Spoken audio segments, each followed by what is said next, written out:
साथियों, स्वागत है आप सभी का एक बार फिर से मेरे चैनल पर। और जैसा कि हम इनऑर्गेनिक केमिस्ट्री के पार्ट को कवर कर रहे थे, उसमें हमने जो इम्पोर्टेंट पॉइंट्स थे, इम्पोर्टेंट टॉपिक थे, उसको मैंने 3-4 पार्ट में कवर कर दिया है और मैंने आपको क्वेश्चंस भी लगवा दिए हैं, जो आपके प्रीवियस आईसीएमआर में क्वेश्चंस पूछे गए हैं। तो ये इतना सफिशिएंट है कि आपको इस बात का आइडिया लग गया है कि हमको आईसीएमआर के पेपर में इनऑर्गेनिक केमिस्ट्री जो है, वो हमें देखकर जानी है, ठीक है? और बाकी जो इम्पोर्टेंट चीज़ें हैं, वो मैं आपको करा दूँगा। तो उसी क्रम में जब आप पीरियोडिक टेबल पढ़ते हैं, तो वहाँ पे जिस तरीके से हमने चर्चा कर लिया हाइड्रोजन का, वाटर का, पेरोक्साइड का, उसी क्रम में 2 जो आपके ग्रुप्स होते हैं, वो बहुत इंपॉर्टेंट रोल होते हैं। एक आपका हैलोजन होता है और एक आपका आता है इनर्ट गैस। तो इस लेक्चर में हम यहाँ पर जो समझने वाले हैं, वो हम हैलोजन को समझेंगे और उसके बाद जो हमारा नेक्स्ट लेक्चर होगा, वो हम डेडिकेट करेंगे इनर्ट गैस को। तो बहुत ही शॉर्ट में बहुत ज़्यादा समय नहीं लगेगा, इसको ध्यान से समझते हुए चलिए। तो जब भी आप हैलोजन समझते हैं, तो हैलोजन ग्रुप में कौन-कौन आता है? तो इसमें 2-4 बातें मैं आपको हाइलाइट करता हुआ चलूँगा, जिसको आपको बहुत ही ध्यान से समझना है और अपनी कॉपी में नोट डाउन करना है। तो जैसा कि आपका फ्लोरीन है, क्लोरीन है, ब्रोमीन है, आयोडीन है और एस्टेटिन, ये आपके हैलोजन फैमिली में आते हैं और मेंबर होते हैं। हैलोजन फैमिली जो होता है, वो आपका ग्रुप 17 फैमिली में आता है। इनको हम हैलोजेंस कहते हैं। अब हैलोजन कहा क्यों जाता है? अगर आपसे ये पूछा जाए, तो आपने हमेशा पढ़ा होगा, जब आपने बायोलॉजी पढ़ी होगी, तो वहाँ पे आपने मिथेनोजेंस पढ़ा होगा। जब आप आर्ची बैक्टीरिया पढ़ते हैं, उनकी क्लास में आपका मिथेनोजेंस आता है और ये मैं यहाँ पे लिख भी देता हूँ कि ये आईसीएमआर के पॉइंट ऑफ व्यू से मोस्ट इंपॉर्टेंट है। क्वेश्चन आपका पूछा जाता है कि आर्ची बैक्टीरिया किस तरीके से बैक्टीरिया से डिफरेंट है। मिथेनोजेंस थे, ठीक है?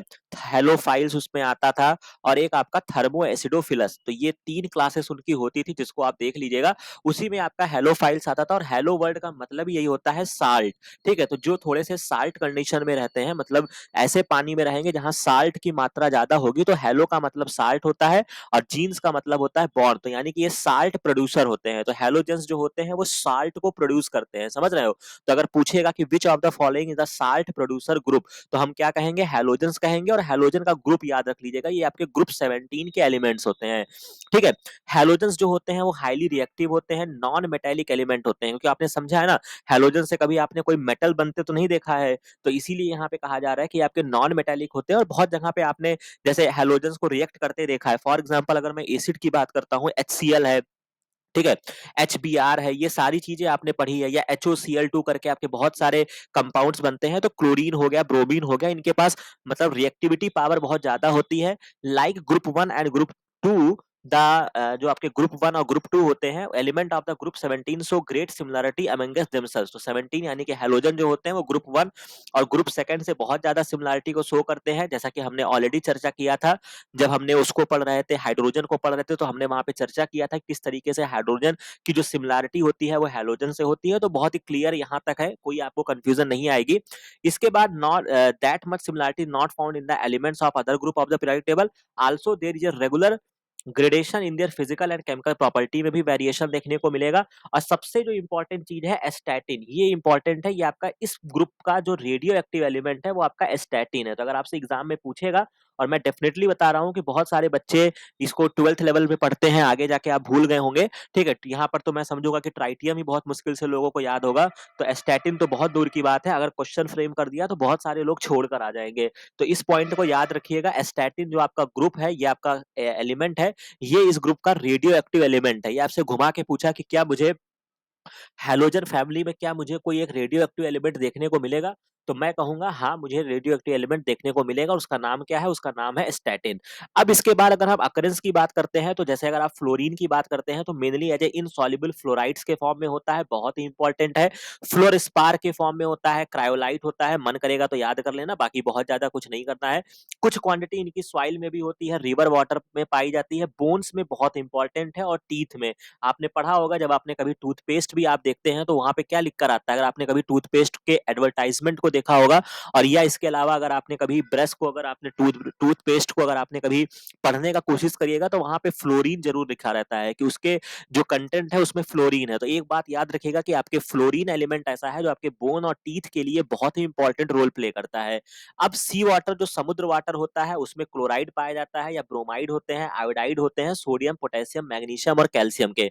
लेकिन जो सबसे ज्यादा मात्रा में होता है, वो मेरा क्या होता है? NaCl होता है। और कल ही मैंने इसको बताया था कि इसको अगर आम भाषा में रॉक साल्ट कहा जाता है, ठीक है?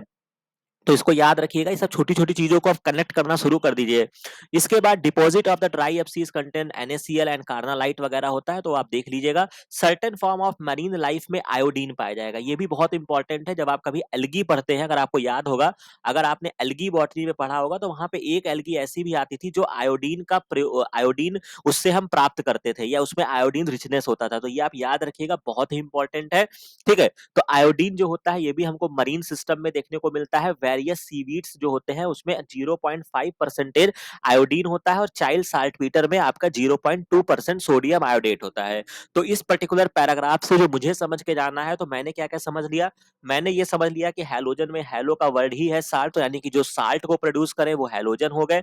इसके बाद अगर मैं बात करता हूँ कि अगर मैं इसके थोड़ा-सा आगे चलता हूँ, और मैंने यहाँ पे देखा कि ग्रुप 17 एलिमेंट्स इनको कहा जाता है। इसके बाद ये जो होते हैं, इसमें एक एलिमेंट जो है वो आपका रेडियो एक्टिव है, स्टैटिन है। इसके बाद ये मेनली इनसॉल्युबल फॉर्म में होते हैं। सी वाटर, बोन्स वगैरह के लिए फ्लोरीन इंपॉर्टेंट है, जो मुझे याद रखना है, और सी वाटर में मुझे क्या मिलेगा? आयोडीन देखने को मिलेगा, ठीक है।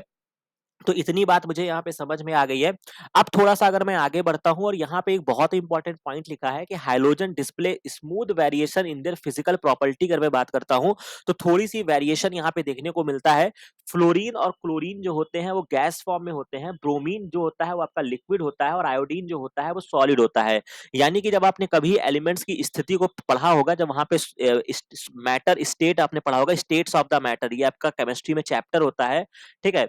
स्टेट्स ऑफ द मैटर आपने पढ़ा होगा, तो वहाँ पे 3 स्टेट्स होती हैं, या तो कोई चीज़ गैस में होगा, या तो कोई चीज़ लिक्विड में होगा, या तो कोई चीज़ सॉलिड में होगा। तो यहाँ पे हमको तीनों मतलब तरीके देखने को मिल रहे हैं कि आपका क्लोरीन जो है, क्लोरीन और फ्लोरीन आपको गैस फॉर्म में दिख रहा है, ब्रोमीन आपको लिक्विड फॉर्म में दिख रहा है, और आयोडीन जो है वो मेरे को सॉलिड फॉर्म में दिख रहा है। और ये क्वेश्चन आईसीएमआर का बहुत ही फेवरेट क्वेश्चन है। ये क्वेश्चन इन्होंने आईसीएमआर जेआरएफ 2019 में पूछा था, और इसी क्वेश्चन को इन्होंने दोबारा रिपीट किया था आईसीएमआर जेआरएफ 2020 में, ठीक है। इसीलिए मैं इसको पढ़ा रहा हूँ, क्योंकि यहाँ से क्वेश्चंस पूछा जा सकता है। जैसे यहाँ पे पूछा है कि which of the following remains at the liquid at the room temperature, पे लिक्विड कौन रहेगा? तो यानी कि ब्रोमीन रहेगा। और यहाँ पर भी कह रहा है कि कौन सा हैलोजन है जो आपका लिक्विड रहता है रूम टेम्परेचर पे, तो भी मैं क्या कहूंगा? ब्रोमीन का नाम लूंगा। बस सिंपल सी कहानी आपको याद रखनी है। बाकी क्लोरीन के बारे में हम समझ गए। फ्लोरीन जो है फ्लोराइड के फॉर्म में, ये आपके टीथ और बोन में होगा। नेक्स्ट टाइम अगर क्वेश्चन आएगा कुछ ऐसे, तो हम आंसर कर लेंगे। आयोडीन जो होता है ये आपके सीवीड्स वगैरह में पाया जाता है, ठीक है। और क्लोरीन से आपका NaCl वगैरह बन जाएगा, और फ्लोरीन जो होता है वो मैंने आपको बता दिया। तो इतनी कहानी आपको याद रहेगी, बहुत ही इंपॉर्टेंट चीज है, इसको अपने जहन में रखिएगा। और एक केमिकल में टर्म्स होता है, जब हम केमिस्ट्री पढ़ते हैं तो वहां पे इलेक्ट्रोनिगेटिविटी होता है। तो हैलोजेंस जो होते हैं वो हाई इलेक्ट्रोनिगेटिविटी को शो करते हैं। और ये याद रखिएगा, fluorine is the most electronegative element in the periodic table. अगर आपसे ये सबसे मोस्ट इंपॉर्टेंट पॉइंट है कि सबसे ज्यादा इलेक्ट्रोनिगेटिव एलिमेंट आपके पीरियोडिक टेबल में कौन सा है, तो हम क्या कहेंगे? फ्लोरीन जो है वो सबसे ज्यादा एलिमेंट जो है वो आपका रेडियो इलेक्ट्रोनिगेटिविटी को शो करता है। और जब आप किसी भी ग्रुप में जाते हैं, तो इलेक्ट्रोनिगेटिविटी जो होती है वो डाउन द, आप ग्रुप से नीचे आएंगे तो वो क्या करेगा? गिरेगा। अब यहाँ पे प्रॉपर्टीज की बात करते हैं, हालांकि ये सिर्फ अपने जानकारी के लिए जान लीजिए, आएगा नहीं क्वेश्चन। जैसे कि आपका फ्लोरीन होता है, ये आपका येलो गैस होता है, क्लोरीन आपका ग्रीनिश येलो होता है। मतलब कुल मिला के ये कलरफुल कंपाउंड होते हैं। बस आपको इतना याद रखना है, ये कलर आया कहाँ से? तो colour is due to the absorption of the different quanta of the radiation in the visible region में ये एब्जॉर्ब करते हैं, which result in the excitation of the outer electron to higher energy level, 10 different colour are observed होते हैं, ठीक है। तो आपको मुझे इतना याद रखना है कि जो आपके फ्लोरीन, क्लोरीन, ब्रोमीन जो भी आपके गैसेस हैं, इनमें आपको पर्टिकुलर कलर देखने को मिलेगा। इसके बाद increase in the atomic number, boiling and melting point steadily increase होता है, ये आपका बेसिक इंफॉर्मेशन है।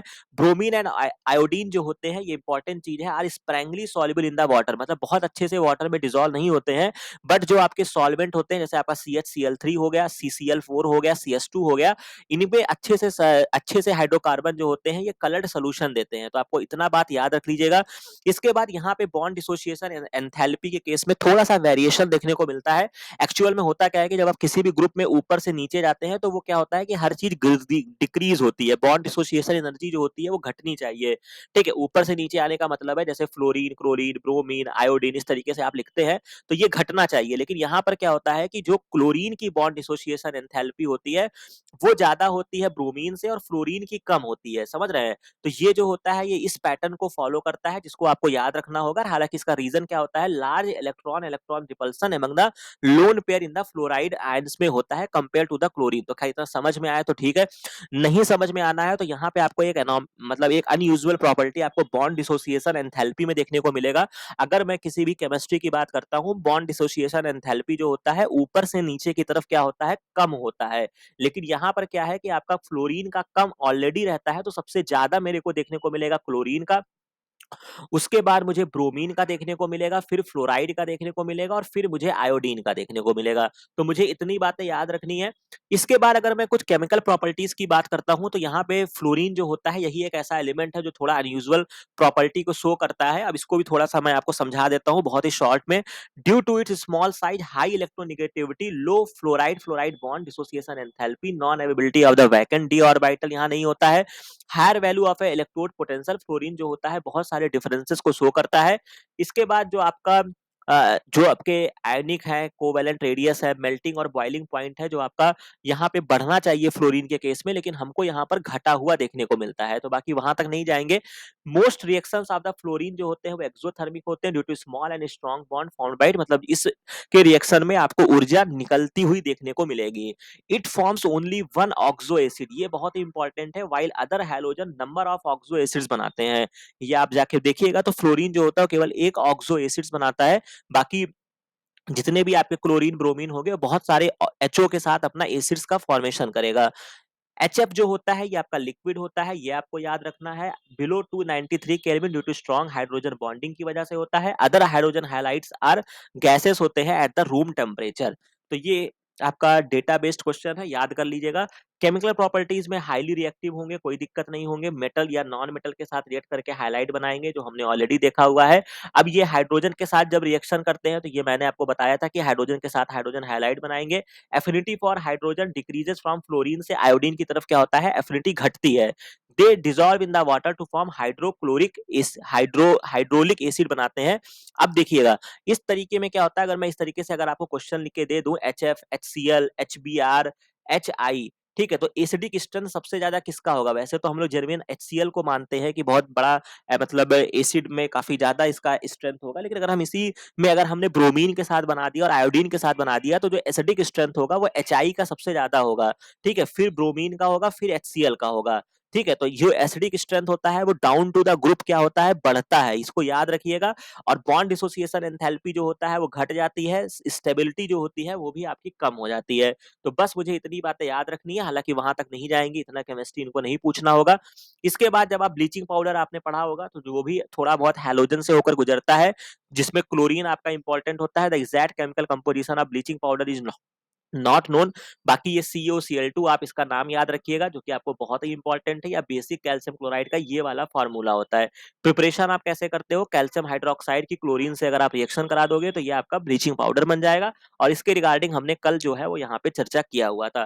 तो यहाँ तक कहानी आपको समझ में आ गई होगी। बाकी इसके बाद हम नेक्स्ट लेक्चर में इनर्ट गैसेस को देखेंगे, तो बहुत ही शॉर्ट में मैंने आपको समझा दिया है, जहां जहां से क्वेश्चन थोड़े बहुत आने की पॉसिबिलिटीज है उस पार्ट को मैंने यहाँ पे कवर कर दिया है। बाकी आपके पास अगर एनसीईआरटी की बुक अवेलेबल होगी तो एक बार हैलोजन जो है उसको एक बार रीड आउट कर लीजिएगा, और वो पर्टिकुलर चीज डिपेंड करेगा कि आपकी कितनी केमिस्ट्री ठीक ठाक है।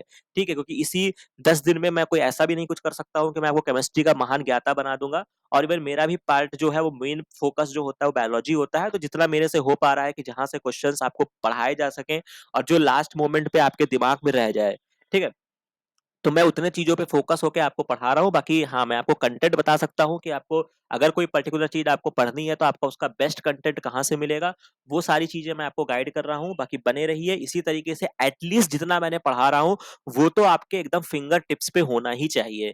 ठीक है, बाकी मिलते हैं नेक्स्ट वीडियो में नेक्स्ट इन्फॉर्मेशन के साथ। Thank you.